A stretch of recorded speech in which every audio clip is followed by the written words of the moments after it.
14वां सर्ग। मंत्रियों सहित रावण का यक्षों पर आक्रमण और उनकी पराजय। अगस्त जी कहते हैं, रघुनंदन, तदनंतर बल के अभिमान से सदा उन्मत्त रहने वाला रावण महोदर, प्रहस्त, मारीच, शुक, सारण तथा सदा ही युद्ध की अभिलाषा रखने वाले वीर धूम्राक्ष इन 6 मंत्रियों के साथ लंका से प्रस्थित हुआ। उस समय ऐसा जान पड़ता था मानो अपने क्रोध से संपूर्ण लोकों को भस्म कर डालेगा। बहुत से नगरों, नदियों, पर्वतों, वनों और उपवनों को लांग कर वह 2 ही घड़ी में कैलाश पर्वत पर जा पहुंचा। यक्षों ने जब सुना कि दुरात्मा राक्षस राज रावण ने युद्ध के लिए उत्साहित होकर अपने मंत्रियों के साथ कैलाश पर्वत पर डेरा डाला है, तब वे उस राक्षस के सामने खड़े न हो सके। यह राजा का भाई है, ऐसा जानकर यक्ष लोग उस स्थान पर गए जहां धन के स्वामी कुबेर विद्यमान थे। वहां जाकर उन्होंने उनके भाई का सारा अभिप्राय कह सुनाया। तब कुबेर ने युद्ध के लिए यक्षों को आज्ञा दे दी। फिर तो यक्ष बड़े हर्ष से भर कर चल दिए।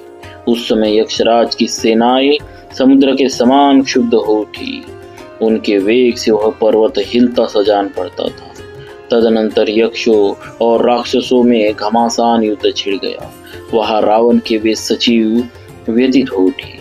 अपनी सेना की वैसी दुर्दशा देख निशाचर दशग्रीव बार बार हर्षवर्धक सिंहनाद करके रोष पूर्वक यक्षों की ओर दौड़ा। राक्षस राज के जो सचिव थे वे बड़े भयंकर पराक्रमी थे। उनमें से एक एक सचिव हजार यक्षों से युद्ध करने लगा। उस समय यक्ष जल की धारा गिराने वाले मेघों के समान गदाओं, मूसलों, तलवारों, शक्तियों और तोमरों की वर्षा करने लगे। उनकी चोट सहता हुआ दशग्रीव शत्रु सेना में घुस गया। वहां उस पर इतनी मार पड़ने लगी कि उसे दम मारने की भी फुर्सत नहीं थी। यक्षों ने उसका वेग रोक दिया। यक्षों के शस्त्रों से आहत होने पर भी उसने अपने मन में दुख नहीं माना। ठीक उसी तरह जैसे मेघों द्वारा बरसाई हुई सैकड़ों जलधाराओं से अभिषिक्त होकर भी पर्वत विचलित नहीं होता है, उस महाकाय निशाचर ने कालदंड के समान भयंकर गदा उठाकर यक्षों की सेना में प्रवेश किया और उन्हें यमलोक पहुंचाना आरंभ कर दिया। वायु से प्रज्वलित हुई अग्नि के समान रावण ने तिनकों के समान फैली और सूखे ईंधन की भांति आकुल हुई यक्षों की सेना को जलाना आरंभ किया।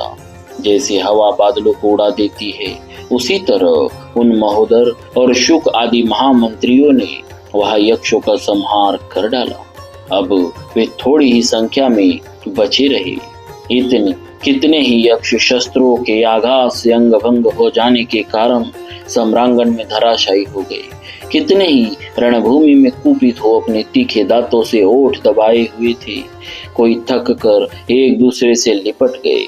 उनके अस्त्र शस्त्र गिर गए और वे सम्रांगण में उसी तरह शिथिल होकर गिरे जैसे जल के वेग से नदी के किनारे टूट पड़ते हैं। मर कर स्वर्ग में जाते, जूझते और दौड़ते हुए यक्षों की तथा आकाश में खड़े होकर युद्ध करने वाले ऋषि समूहों की संख्या इतनी बढ़ गई थी कि आकाश में उन सब के लिए जगह नहीं हटती थी। महाबाहु धनाध्यक्ष ने उन यक्षों को भागते देख दूसरे महाबली यक्षराजों को युद्ध के लिए भेजा। श्री राम इसी बीच में कुबेर का भेजा हुआ संयोध कंटक नामक यक्ष वहां पहुंचा।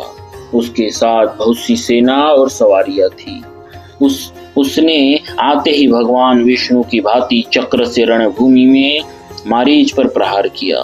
उससे घायल होकर वह राक्षस कैलाश से नीचे पृथ्वी पर उसी तरह गिर पड़ा जैसे पुण्य क्षीण होने पर स्वर्गवासी ग्रह वहां से भूतल पर गिर पड़ा हो। 2 घड़ी के बाद होश में आने पर निशाचर मारीच विश्राम करके लौटा और उस यक्ष के साथ युद्ध करने लगा। तब वह यक्ष भाग खड़ा हुआ। तदनंतर रावण ने कुबेरपुरी के फाटक में, जिसके प्रत्येक अंग में सुवर्ण जड़ा हुआ था तथा जो नीलम और चांदी से भी विभूषित था, प्रवेश किया वहां द्वारपालों का पहरा लगता था। वह फाटक ही सीमा थी, उससे आगे दूसरे लोग नहीं जा सकते थे। महाराज श्री राम, जब निशाचर दशग्रीव फाटक के भीतर प्रवेश करने लगा, तब सूर्यभानु नामक द्वारपाल ने उसे रोका। जब यक्ष के रोकने पर भी वह निशाचर न रुका और भीतर प्रविष्ट हो गया, तब द्वारपाल ने फाटक में लगे हुए एक खंभे को उखाड़कर उसे दशग्रीव के ऊपर दे मारा। उसके शरीर से रक्त की धारा बहने लगी, मानो किसी पर्वत से गेरू मिश्रित जल का झरना गिर रहा हो। पर्वत शिखर के समान प्रतीत होने वाले उस खंभे की चोट खाकर भी वीर दशग्रीव की कोई क्षति नहीं हुई। वह ब्रह्मा जी के वरदान के प्रभाव से उस यक्ष के द्वारा मारा न जा सका। तब उसने भी वही खंभ उठाकर उसके द्वारा यक्ष पर प्रहार किया। इससे यक्ष का शरीर चूर चूर हो गया, फिर उसकी शक्ल नहीं दिखाई दी। उस राक्षस का यह पराक्रम देखकर सभी यक्ष भाग गए। कोई नदियों में कूद पड़े, कोई भय से पीड़ित हो गुफाओं में घुस गए। सब ने अपने हथियार त्याग दिए। सभी थक गए थे और सबके मुखों की कांति फीकी पड़ गई थी। इस प्रकार श्री वाल्मीकि निर्मित आर्ष रामायण आदि काव्य के उत्तरकांड में 14वां सर्ग पूरा हुआ। बोलिए श्री सीताराम जी महाराज की जय। भक्तवत्सल भगवान की जय।